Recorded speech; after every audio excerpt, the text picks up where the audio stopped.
ಎಲ್ಲರಿಗೂ ನಮಸ್ಕಾರ. ನಿಮ್ಮೆಲ್ಲರಿಗೂ ನಮ್ಮ ಚಾನಲ್ಗೆ ಆತ್ಮೀಯ ಸ್ವಾಗತ. ನೀವಿದೇ ಮೊದಲು ನಮ್ಮ ವಿಡಿಯೋ ನೋಡ್ತಾ ಇದ್ರೆ ಸಬ್ಸ್ಕ್ರೈಬ್ ಮಾಡ್ಕೊಳ್ಳಿ ಹಾಗೂ ವಿಡಿಯೋ ಇಷ್ಟ ಆದ್ರೆ ಲೈಕ್ ಹಾಗೂ ಶೇರ್ ಮಾಡೋದನ್ನ ಮರಿಬೇಡಿ. ಸಂಚಿಕೆ ಶುರುವಿನಲ್ಲಿ ವಿಶಾಲು ಅಂತೂ ಶ್ರಾವಣಿ ಬಗ್ಗೆನೇ ಚಿಂತೆ ಮಾಡ್ತಾ ಇರ್ತಾರೆ. ಶ್ರಾವಣಿಯವರು ಎಷ್ಟು ಒಳ್ಳೆಯವರು, ಅವರು ಮದುವೆನ ಕೂಡ ಮಾಡಿದ್ರು. ಪಾಪ ಎಷ್ಟು ಒಳ್ಳೆಯವರು, ನಾನೇ ಏನೇನೋ ಅಂದ್ಬಿಟ್ಟೆ. ಪಾಪ ಅವರು ಮದುವೆ ಆಗಿಲ್ಲ ಅಂತ ನಾನು ಇಷ್ಟು ತಲೆ ಕೆಡ್ಸ್ಕೊಂಡಿದ್ದೆ. ಆದ್ರೆ ಅವರೇ ನಿಂತು ಮದುವೆ ಮಾಡಿಸಿದ್ರು. ಶಿವಲ್ಲಿಗೆ ಸುಬ್ಬುನ ಮದುವೆಯಾಗೋ ಅದೃಷ್ಟ ಇಲ್ಲ ಅನ್ಸುತ್ತೆ.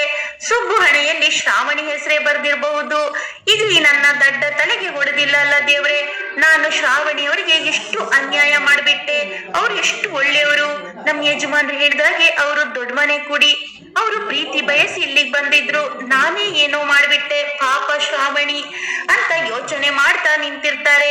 ನಾನ್ ಹೇಗೆ ಅವ್ರ ಜೊತೆ ಮಾತಾಡ್ಲಿ ಅಂತ ಯೋಚನೆ ಮಾಡ್ತಾರೆ.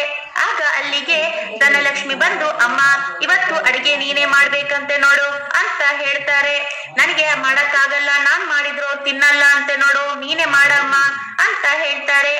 ಆಗ ವಿಶಾಲು, ನನಗಾಗಲ್ಲ ನೋಡುದನು, ನನ್ಗೆ ತುಂಬಾ ಸುಸ್ತಾಗಿದೆ. ದೇವಸ್ಥಾನಕ್ಕೆ ಹೋಗಿ ಬಂದು ನನ್ಗಂತೂ ಕೈ ಕಾಲೇ ನಿಂತ್ಕೊಳಕ್ ಆಗ್ತಾ ಇಲ್ಲ, ನನ್ನಿಂದ ಮಾಡಕ್ ಆಗಲ್ಲ ಅಂತ ಇಲ್ಲಿ ವಿಶಾಲು ಹೇಳ್ತಾರೆ. ಆಗ ಇದೇ ಸರಿಯಾದ ಸಮಯ. ಶ್ರಾವಣಿ ಅವರು ಎಷ್ಟು ದಿನದಿಂದ ಅಡಿಗೆ ಮಾಡ್ಬೇಕು ಅಂತ ಇದ್ರು. ಈಗ್ಲೇ ಒಂದ್ ಐಡಿಯಾ ಮಾಡ್ತೀನಿ. ಶ್ರಾವಣಿ ಅವ್ರ ಅಡಿಗೆ ಮಾಡೋದನ್ನ ನಮಗೂ ತಿನ್ನೋ ಭಾಗ್ಯ ಆಗುತ್ತೆ.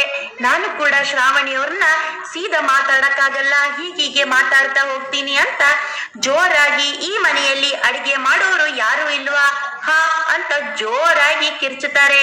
ಆಗ ಧನಲಕ್ಷ್ಮಿ, ಏನಾಯ್ತಮ್ಮ ನಿನ್ಗೆ ಅಂತ ಕೇಳ್ತಾರೆ. ನೀ ಸುಮ್ನೆ ಇರು ಅಂತ ವಿಶಾಲು ಹೇಳ್ತಾರೆ. ಆಗ ಶ್ರಾವಣಿ ಅಲ್ಲಿಗೆ ಬಂದು, ಅತ್ತೆ ಇವತ್ತು ನಾನ್ ಅಡಿಗೆ ಮಾಡ್ಲಾ ಅತ್ತೆ ಅಂತ ಅತ್ತೆ ಹತ್ರ ಕೇಳ್ತಾರೆ. ಆಗ ಧನಲಕ್ಷ್ಮಿ, ಅಯ್ಯ ನೀನ್ ಮಾಡಿದ ಅಡಿಗೆ ಯಾರು ತಿಂತಾರೆ ಅಂತ ಹೇಳ್ತಾರೆ. ಆಗ ಇಲ್ಲಿ ಶ್ರಾವಣಿಗೆ ಬೇಜಾರಾಗುತ್ತೆ. ಮತ್ತೆ ವಿಶಾಲು ಹೇಳ್ತಾರೆ, ಮಾಡ್ಲಿ ಬಿಡು ಧನು, ಮಾಡಿದ್ರೆ ಏನಾಗುತ್ತೆ, ಮಾಡ್ತಾರಂತೆ, ಮಾಡ್ಲಿ ಬಿಡು ಅಂತ ಇಲ್ಲಿ ವಿಶಾಲು ಹೇಳ್ತಾರೆ.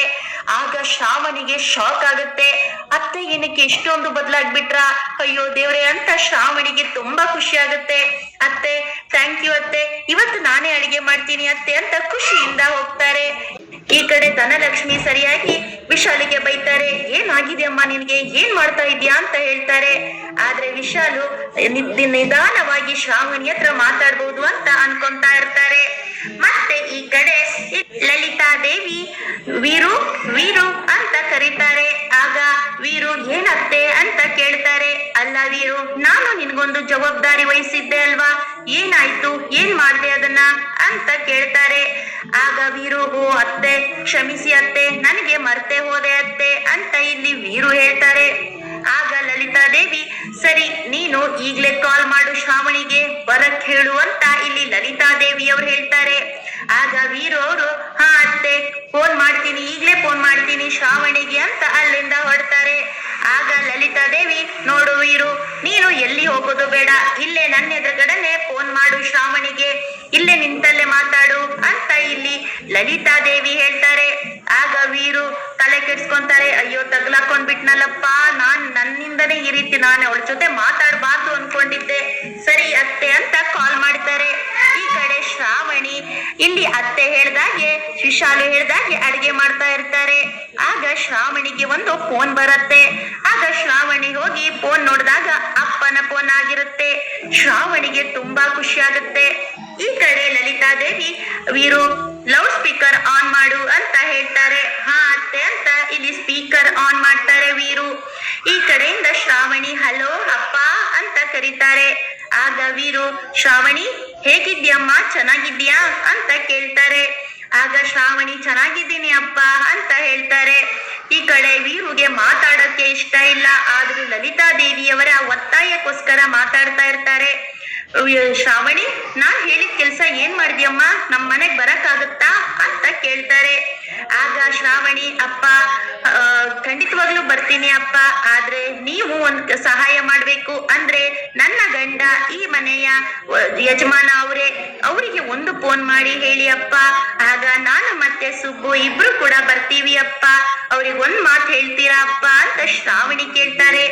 ಆಗ ವೀರು ಮತ್ತೆ ಸಿಟ್ಟು ಬರುತ್ತೆ. ಆ ಕೆಲಸದವನಿಗೆ ನಾನ್ ಫೋನ್ ಮಾಡ್ಬೇಕಾ ಅಂತ ಮನ್ಸೊಳಗಡೆನೆ ಅನ್ಕೊಂತಾ ಇರ್ತಾರೆ. ಆದ್ರೆ ಎದುರುಗಡೆ ಲಲಿತಾ ದೇವಿ ಇರೋ ಕಾರಣಕ್ಕೆ ಹಾ ಅಷ್ಟೇನಮ್ಮ, ಸರಿ ಸುಬ್ಬುಗೆ ನಾನೇ ಫೋನ್ ಮಾಡ್ತೀನಿ, ಖಂಡಿತವಾಗ್ಲೂ ಮಾಡ್ತೀನಿ, ನೀನು ಮತ್ತೆ ಸುಬ್ಬು ಆದಷ್ಟು ಬೇಗ ಬನ್ನಿ ಅಂತ ವೀರು ಹೇಳ್ತಾರೆ. ಆಗ ಶ್ರಾವಣಿ ಅಪ್ಪ ಖಂಡಿತವಾಗ್ಲೂ ಬರ್ತೀವಿ ಅಪ್ಪ ಅಂತ ಹೇಳ್ತಾರೆ. ಆಗ ವೀರು ಆದ್ರೆ ಇವತ್ತೇ ಬನ್ನಿ ಅಮ್ಮ, ಅದಕ್ಕೆ ಸಿಗ್ನೇಚರ್ ಆಗ್ಬೇಕಿತ್ತು, ಸುಬ್ಬುನ ಕರ್ಕೊಂಡು ನೀನು ಇವತ್ತೇ ಬಾ, ನಾನು ಸುಬ್ಬುಗೆ ಹೇಳ್ತೀನಿ, ಕಾಲ್ ಮಾಡ್ತೀನಿ ಅಂತ ಇಲ್ಲಿ ವೀರು ಹೇಳ್ತಾರೆ. ಆಗ ಶ್ರಾವಣಿಗೆ ತುಂಬಾ ಖುಷಿ ಆಗುತ್ತೆ. ಅಪ್ಪ ಇಷ್ಟೊಂದು ಬದಲಾಗ್ಬಿಟ್ರ, ಅಪ್ಪನೇ ನನಗೆ ಕಾಲ್ ಮಾಡ್ಬಿಟ್ರ, ದೇವ್ರೆ ನನ್ನ ಅಪ್ಪ ನನಗ್ ಸಿಕ್ಬಿಟ್ರು ಅಂತ ಶ್ರಾವಣಿ ತುಂಬಾ ಖುಷಿ ಆಗ್ತಾರೆ. ಈ ಕಡೆ ಲಲಿತಾ ದೇವಿಯಿಂದನೇ ವೀರು ಕಾಲ್ ಮಾಡಿರೋದು. ವೀರುಗೆ ಮನಸ್ಸೊಳಗಡೆ ಶ್ರಾವಣಿ ಮೇಲೆ ಪ್ರೀತಿ ಇಲ್ಲ, ಆದ್ರೂ ಶ್ರಾವಣಿ ಮಾಡಿರೋ ದ್ರೋಹಕ್ಕೆ ಅವರಿಗೆ ಅಷ್ಟು ಕೋಪ ಇದೆ. ಆದ್ರೆ ಖಂಡಿತವಾಗ್ಲೂ ಶ್ರಾವಣಿ ಒಳ್ಳೆ ಕೆಲ್ಸನೇ ಮಾಡಿದಾಳೆ ಅಂತ ವೀರುಗೆ ಗೊತ್ತಾಗೇ ಆಗುತ್ತೆ ಒಂದು ದಿನ. ಹಾಗೆ ವೀರು ಇಲ್ಲಿ ಕಾಲ್ ಮಾಡ್ತಾರೆ, ಇಬ್ರು ಕೂಡ ಮಾತಾಡ್ತಾರೆ. ಈ ಸಂಚಿಕೆ ಮುಕ್ತಾಯವಾಗುತ್ತೆ. ಮುಂದೇನಾಗುತ್ತೆ ಅನ್ನೋದನ್ನ ಮುಂದಿನ ವಿಡಿಯೋದಲ್ಲಿ ನೋಡೋಣ. ನಿಮ್ಗೆ ನಮ್ಮ ಈ ವಿಡಿಯೋ ಇಷ್ಟ ಆಗಿದೆ ಅನ್ಕೊಳ್ತೀನಿ. ಶುಭ ದಿನ, ಧನ್ಯವಾದಗಳು.